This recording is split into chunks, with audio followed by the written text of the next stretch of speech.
Itu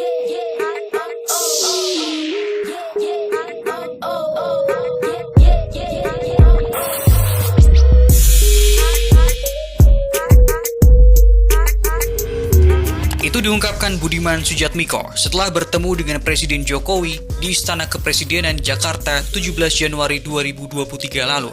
Lewat akun Twitternya, Budiman mencuit, setelah berdiskusi selama 1 jam, Presiden Jokowi menyetujui perubahan periodisasi masa jabatan kepala desa. Budiman menambahkan, Presiden akan mengubah masa jabatan ini lewat revisi Undang-Undang Desa atau peraturan pemerintah. Selama ini masa jabatan kepala desa adalah 6 tahun. Kemudian muncul wacana masa jabatannya diperpanjang hingga 9 tahun. Di hari yang sama saat Budiman bertemu Jokowi, ribuan massa yang disebut sebagai massa kepala desa berdemonstrasi di depan gedung DPR RI.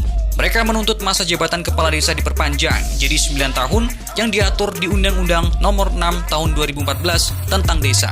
Sejumlah anggota DPR RI pun mendukung usulan ini. Ketua Badan Anggaran DPR RI, Said Abdullah misalnya, mengatakan bahwa ia mendukung usulan perpanjangan masa jabatan tersebut. Alasannya, agar polarisasi di lingkungan desa akibat pilkades bisa diminimalisir. Ketua Umum Partai Kebangkitan Bangsa atau PKB, Muhaimin Iskandar, juga mengatakan partainya mendukung wacana ini.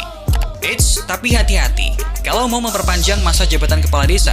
Soalnya, pemerintahan desa sempat dinobatkan sebagai pemerintahan paling korup oleh Indonesia Corruption Watch pada 2021.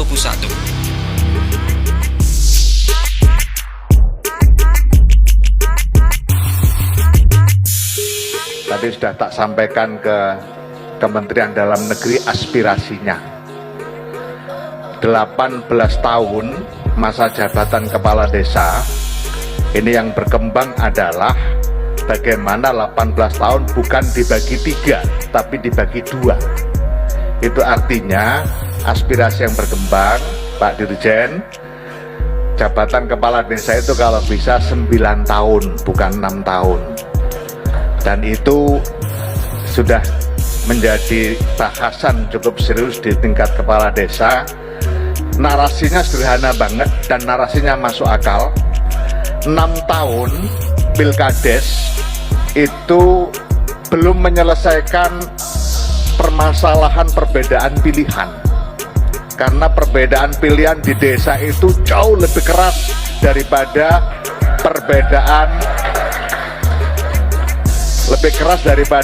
pilbub, pilgub, apalagi pilpres.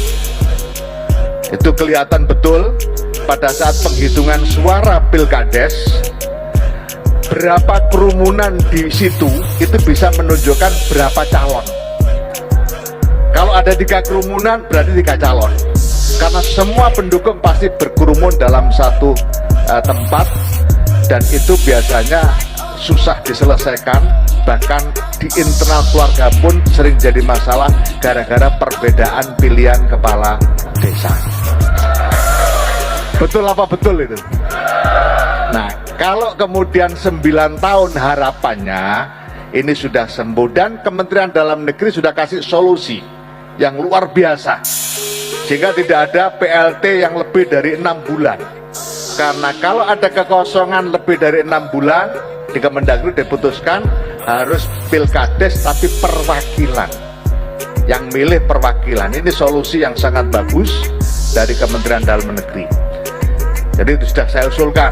Makanya bersyukurlah kepada Menteri Dalam Negeri yang segera akan membahas aspirasi kepala desa. Jakarta 9 tahun saya tunggu kabarmu. Kalau enggak, tak habisi 2024.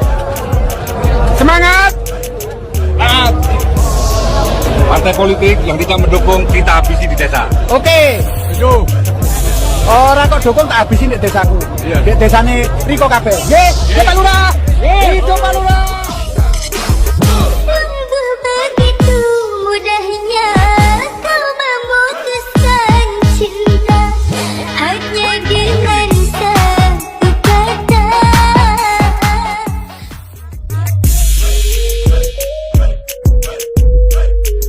Hai para oknum-oknum kades yang kemarin mengancam akan menghancurkan parpol-parpol jika tidak sejalan denganmu, tidak mendukungmu dalam 9 tahun. Hai para oknum-oknum kades, apakah ini caramu membelajari kepada kami, rakyat jelata, warga masyarakat dalam berdemokrasi yang baik? Dan apakah sebuah demokrasi itu diperbolehkan sebuah ancaman? Jika boleh, kami, saya, dari orang yang duduk paling bawah di negeri ini, warga masyarakat rakyat jelata juga mengancam para parpol-parpol yang ada yang mendukung 9 tahun akan menghancurkan sehancur-hancurnya di 2024. Salam Bapak dari kami, dari saya, rakyat jelata. Salam Bapak.